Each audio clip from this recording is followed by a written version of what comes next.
Woo, big truck. Oh, please don't stop there. Okay, if he's turning, then I can go. All right. Hi, I'm just coming from Whole Paycheck. I mean Whole Foods. I had to buy some tomato paste, and I wanted organic for my next video, which will be premiering on Tuesday. So I will tell you more about that later.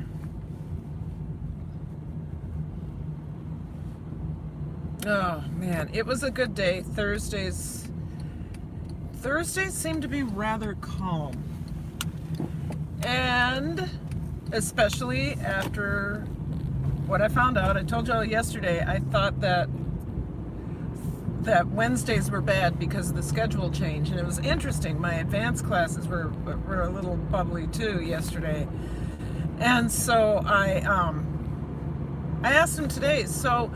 Or I told him I've noticed a pattern with Wednesdays. I noticed that kids are a little more bubbly and having a hard time focusing and all that. And I said, why do you think that is?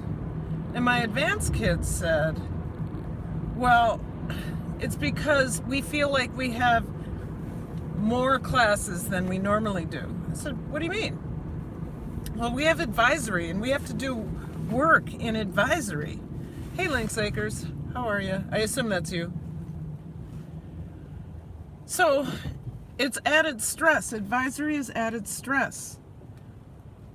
It's not a place to, like yesterday's advisory, we had to show a PowerPoint about protecting yourself and your belongings. And we had to hammer it in that you have to lock your lockers, you have to do this, you have to do that. And a couple of them felt like, you know, that's scary that we can't just leave our stuff everywhere. But but it's more time focused. Dude, I hate drivers here. He just kept creeping out. He's out halfway in the middle of the intersection. He's forcing people to stop, and now he's turned. Well,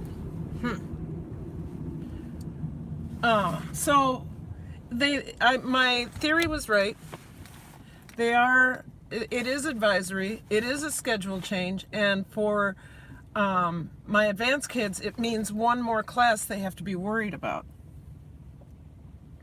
So an advisory is a no credit half hour, but they have to sit there and they have to do things, and they already have 7 classes, you know, 7 classes in a day. I wish we'd go back to a 6-period day.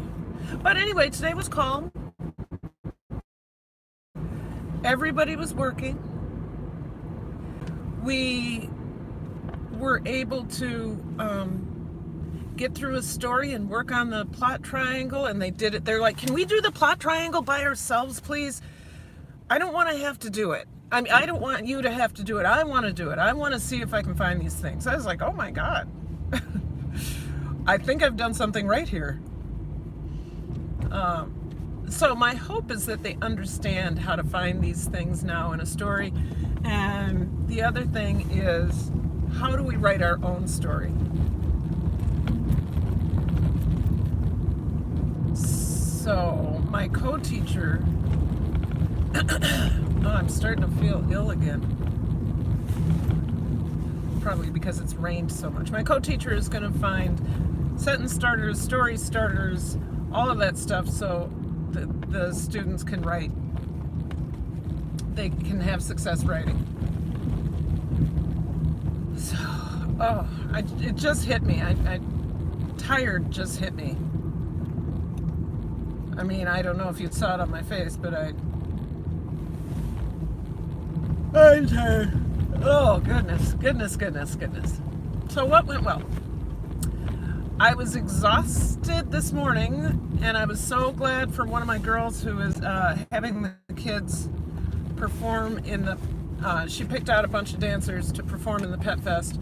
And so first hour, the people who aren't performing in the Pet Fest got to, oh, this is just dangerous, got to start their video response. So they're watching a company called Alvin Ailey American Dance Theater. I've been trained in Ailey technique, which is Horton technique. So it's really easy to see my influence. Hello, hello, whoever that is. The bee lady, hello. So my girl did her thing, but she got the studio because they're performing in the Pet Fest tomorrow. And then the other kids watched and they started their journals. The people performing in the Pet Fest, they too have to do the journal. They just won't get in-class time to do it. And so the video that they're watching is Alvin Ailey at 60 years old. It's not, Alvin Ailey is gone. He's dead.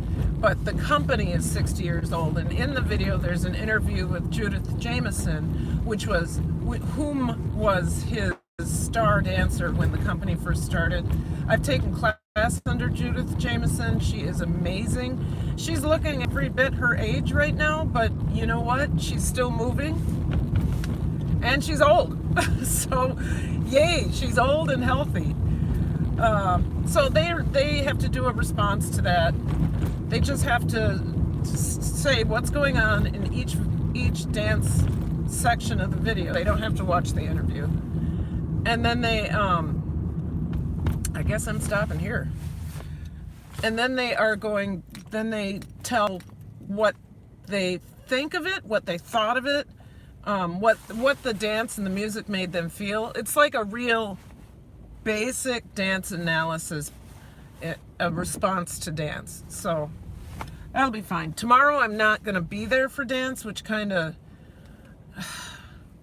I'm not excited about this. I have to go be a literacy lead at district headquarters. So I'm going to meet with all the other high school and middle school literacy leads, and I don't feel like a lead. I'd rather just be teaching. I don't like that type of leadership. I don't like being the go-to person for a certain thing that I'm really, yeah, I'm English, but I'd rather just teach English and have somebody bring that information to me. I don't want to be that person to have to bring that information back. But that's part of the department head thing. Ugh. I'll look at the chat as soon as I get home. Oh, this guy's trying to turn in. Go ahead. She was a sister. And she was driving with some sense.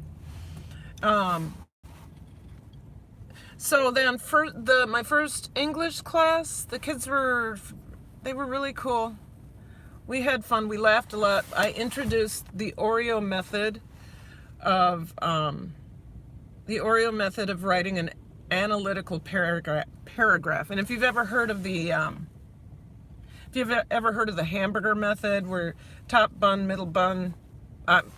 hamburger, middle bun, where the top bun is the topic sentence, the hamburger is your opinion, and the bottom one is an explanation of why you have that opinion. So that's the elementary version. So to write an analytical paragraph for literature, same thing.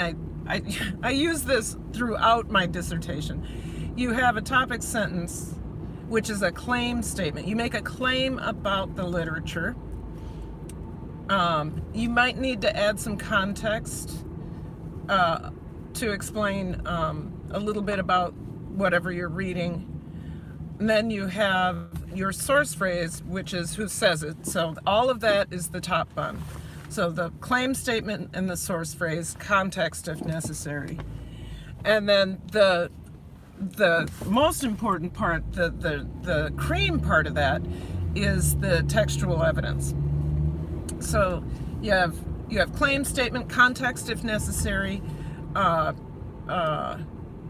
source phrase, then textual evidence. And the bottom of the cookie, is the analysis or the explanation how the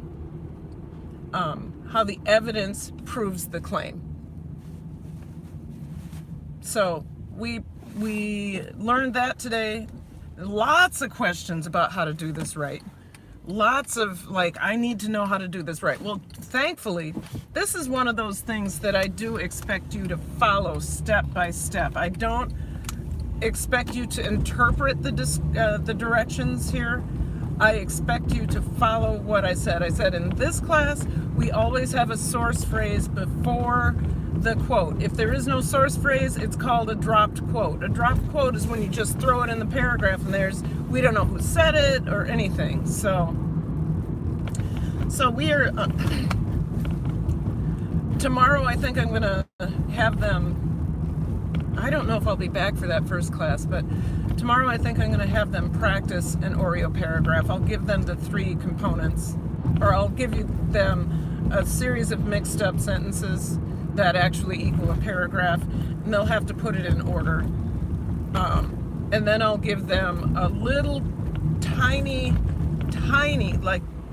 2 paragraphs, and have them make a claim, or I will give them a claim. That's what I'll do. I'll give them a claim. They have to find the textual evidence and then tell me how, or write how the evidence proves the claim. Then they should be ready to take off on their own.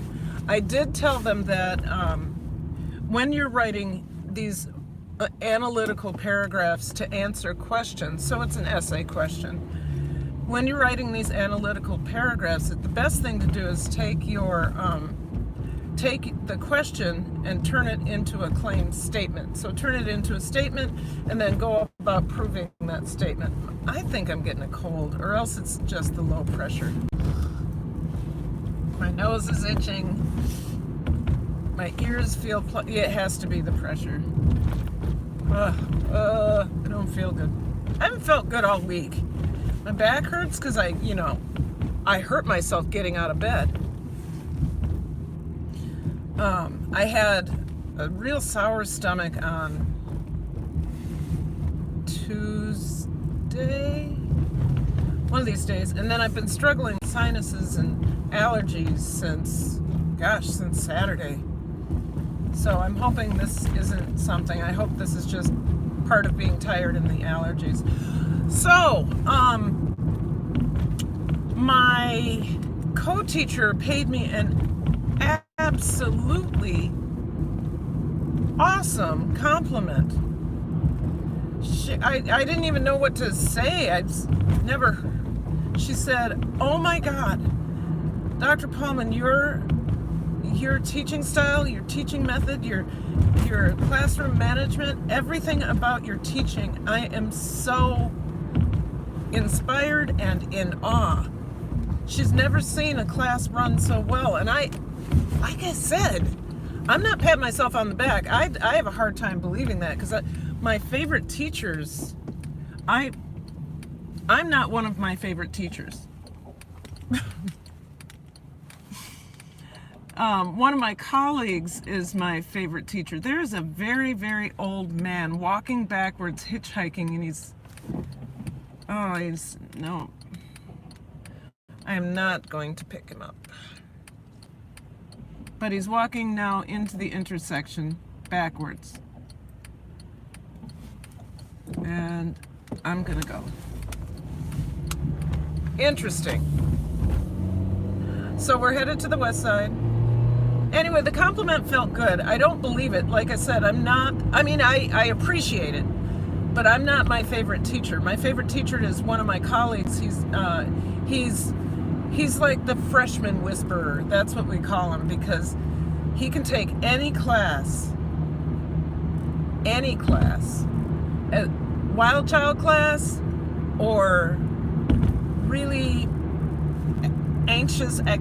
He can make everybody feel smooth and calm and ready to work. So I model a lot of, he's my role model for this class, because I have to remember, above all else, one, don't raise your voice, even if you're trying to get the students' attention. Two, always speak in a calm, controlled manner that assures the students that they're doing the right thing. And if they're not doing the right thing, that you know they can do the right thing.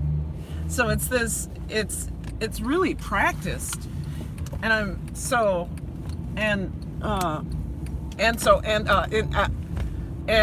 my co-teacher was just, she's like, the class is so calm. Well, the other thing is I play just under the radar. I play spa music. So if you know, that kind of music that you fall asleep to, but it's just under the radar. You can barely hear it at the back of the room, and you can hear it at the front of the room, but you're not even paying attention to it. It just brings everything down. And I notice when I don't play the spa music, the energy is not the same. And if I can't do any sense or anything like that in my room, because it's against school policy, because there are so many allergies and skin sensitivities and nasals, and you can't add smells to the room. But those 9th graders can add smells to the room. The truth about ninth graders. Ooh, almost hit a cat. The truth about 9th graders is that they are my favorite group to teach, because they're so strange. The truth about 9th graders is they'll tell you the truth one way or another. Wish I could spray. I can't. So, I am almost home. I hope I didn't buffer. This is the first time, you guys, in 4 days that it hasn't rained. But the rain comes back tomorrow, and we're supposed to get 3 to 4 inches in 2 days. The Mississippi is going to swell again, and this is so weird in October. So weird in October. Home again, Finnegan. I don't know what that means. Home again, Finnegan. All right, let's check out what's going on in the chat. Why did I sing? Oh, 2 of you here. So Lynx, good afternoon. It was a good day to hear too. Good, I've been learning about investing. Oh, I'd love to learn about investing. Paul Guerrero. Hello, hi Paul. The Bee Lady, hey, sounding good. Hello chat, hi Bee Lady. Lewis Fuller, how are you doing today, host? I'm doing fine. Paul Guerrero, Lynx Acres, hello. Are you taking off all your fermented items? Are you taking all of your fermented items daily? I am. I did run out of beet kvass, but I bought some, which is gross. Can you take some with you to work? I should. That's a good idea. Hello, Lewis, thumbs up. Thank you, Bee Lady. Alvin A. live years ago. Oh, I know. I've probably seen Alvin Ailey about 7-8 times. The last time recently, the touring company brought Revelations to the cities, and they gave free tickets to high schools. Free or $3. And free buses. I need to go clean. I don't want to, and I need to do more fermented foods. Yes, I'm going to do a fermented food. I'm so excited. Wow, at least you're making them. Yes. Oh, I want to try to make large amounts of apple juice and cider. Yes, I do too. And so I saw them before they passed away. Absolutely. Wasn't he? My just okay. I know this is awkward. Do you have anything with oranges? You know, Lynx Acres, Bee Lady, I've done fermented orange juice, and I did a fermented orange kefir water. I didn't like the fermented orange juice. It reminded me of the flavor left in your mouth after you have vomited. So that's not good for me. Put those in wagons and okay, I haven't really. There's apples growing on trees in various yards, and it's difficult for me to harvest, though, with my two limbs. Put them on your back. Carry them around. Put them in wagons or strollers, and you can get it. Yep, that's right. I can stick... Oh, there's 6 in here now. I can stick the apples in my stroller basket, but that's usually full blankets and diapers. That Dr. PhD gets you assigned to all those details. I know, bee lady. And they keep emailing me, do you want to be on this committee? Do you want to be on that committee? I'm like, no, I got my EDD. I got my doctorate so that I could dance. Don't you understand? Even though I have my doctorate in education. You know, I didn't go into higher ed because I didn't want to. I want to work with kids. I don't mind the leadership roles, but I want the leadership roles with kids. I don't want leadership roles with adults. I don't like adults very much. I like my peeps, you know. I like my YouTube peeps. I like those chosen people, but I don't want to go into a room and lead stuff with adults who are just like the students I teach. I missed something. Jeffrey Helms, Gaming and Vlogs. Hey, how are you? Good to see you. Thank you for coming in. Jeffrey Helms, he was, I followed him a lot in the very beginning, and I really liked his channel. Then he was off and on and off and on. I think he's back now. So it's really good to see you in my live. Oh, good. I'm so glad. McClendon, what did Hope work for? Where's McClendon? Wait. Hey, I missed something. Sorry. Backing up. Sorry. I found some pages on Facebook for you. Please join them. They are so funny and will. Okay. Yes, and I'm sure you sent that in an Instagram email, and I haven't read that yet. There you are, McClendon Homestead. Yes, ma'am, but we are making the best of it. We have some things on the works. We'll figure out, what?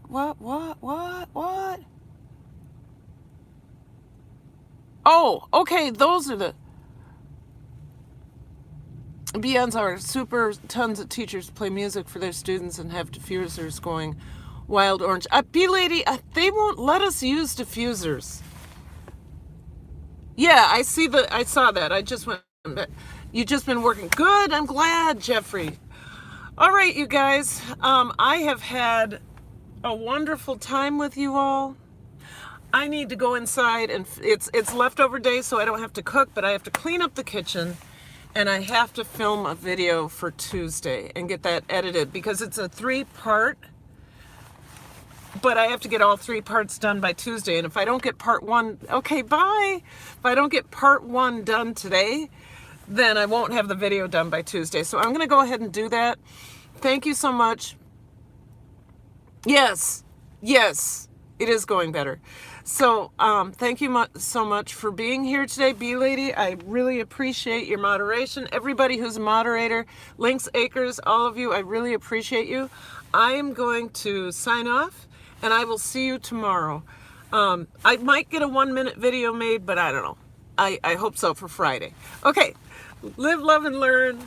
Thank you. Bye. Yes.